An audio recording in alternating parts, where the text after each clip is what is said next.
Welcome back everyone, I'm Don McDermott and I'm building Lady Garnet, the first trading wherry since 1912. In the last episode, I moved into the boatyard and extended the existing tent so that it was large enough for Lady Garnet's size. But other important things have been going on behind the scenes. So back in December, a friend of mine in Norfolk tipped me off that there was some oak for sale. Now coincidentally, this oak is being sold by the Wherry Mod Trust, who run one of the existing trading wherries. Now you may remember last year that I went to see Maud to take some photos and measurements when she was out of the water for maintenance in the summer.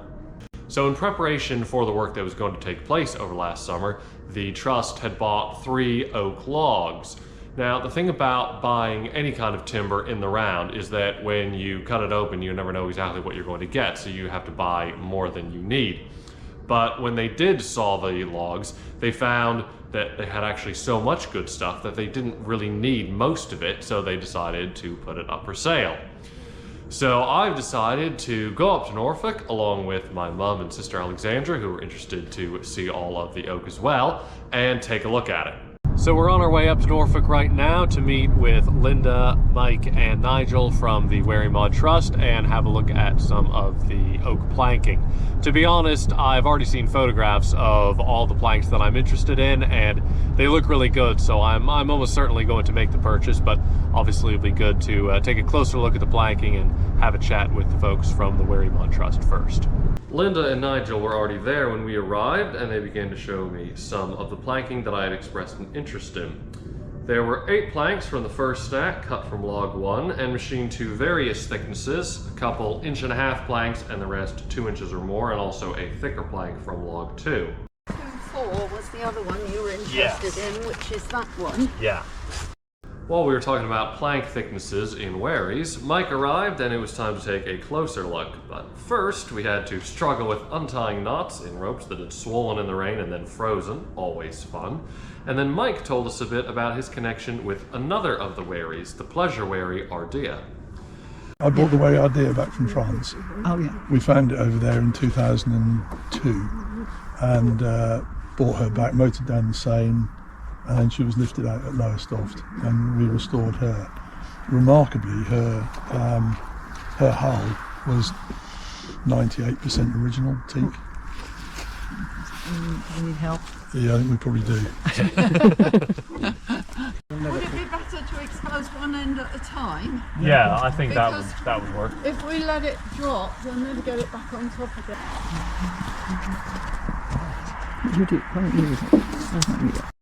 Besides inspecting the timber, I also took some measurements of the average usable width. With timber cut from the round, you've still got the bark and all the sapwood present, which while useful for some things in the realm of woodworking is completely useless for boat planking.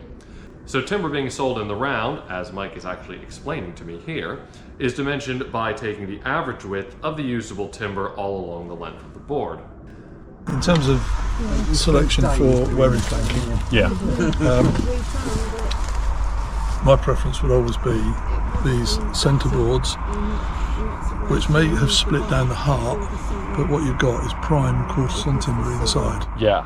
Interestingly enough, the boat builders that work for the Wherry Mod Trust have a slightly different view on it, and I respect it. They like the stuff that's above the heart, so it's semi-quarter sawn, and the reason why they use that is they get the wider boards and they're less interested in the quarter sawn element of it. Right, yeah. So, Because I'm thinking of all of them for planks. yeah, indeed. Yeah. And I think that's right. What I don't know is the scantling of the planks you're putting in, because it differs from wherry to wherry. Bearing in mind that the garboard and the sheer will be wider.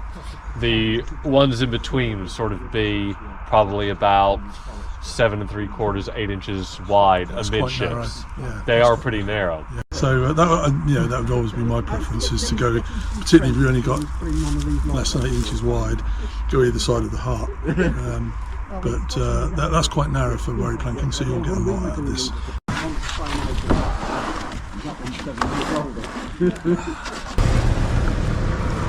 What you're looking at here is, well, that's that. This one is here, and that is very through sawn. You look at the grain on the end, you'll see that matches. When you get to the middle of the log here, for instance these boards here, you've got the true quarter sawn timber. Yeah. So it's the best quality timber, The other side of the coin, however, is you lose the heart. Yeah. And typically that's where they split all the way through. So that's what you're looking at with that. But Right, with the quality okay, yeah. timber either side. I took a few more measurements, but it wasn't all just work with a measuring tape. Mike regaled us with a fascinating story about a bulk of oak he had sourced in the past for the Wherry Mod Trust. And so I took it all the way back and counted the rings and got back to, I think it was 1710. And in British terms, you look at it was the realm of King George I, I believe. But one of the things that struck me about it was you see these annular rings, and there's one batch that was really tightly bound together. The annular rings were very, very dense and tight. Yeah. And I counted it back and worked out what year that was. And just out of curiosity, I typed into Google what happened in this year, and it came back with details of a Krakatoa type incident where there was an eruption in the East Pacific, and it affected the entire globe. And there was such a thing as the summer of no sun, they called it. And it was when there was, I don't know, 3 or 4 years of crop failures, all due to the dust that had been put up into the atmosphere. And it was like a series of winters, long and strong winters. And when you read all the other stuff that flowed from it, it gave rise to the Irish potato famine, where all the Irish people moved to the States. You know, it was a worldwide thing, and you were looking at it there in this balk of timber. Wow. Yeah, it was quite interesting. Speaking of balks of oak, Had a big enough lorry, you could take that. That's the end of the one that we got the posts from. The finish on those is much better because they brought along what they called a swing saw, which is a circular saw, isn't it?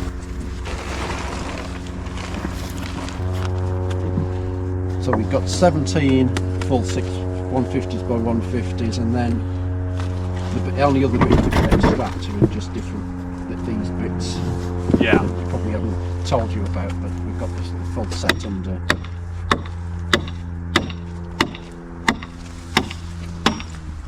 When was this cut into the planks? First week of December. 4 weeks ago? First week of December. Yeah, 4 weeks Oh, right, ago. so quite recently. Very, Oh, well, that's good then. yeah. Yeah. I mean, I haven't taken a moisture meter across it yet, but right now it's fresh.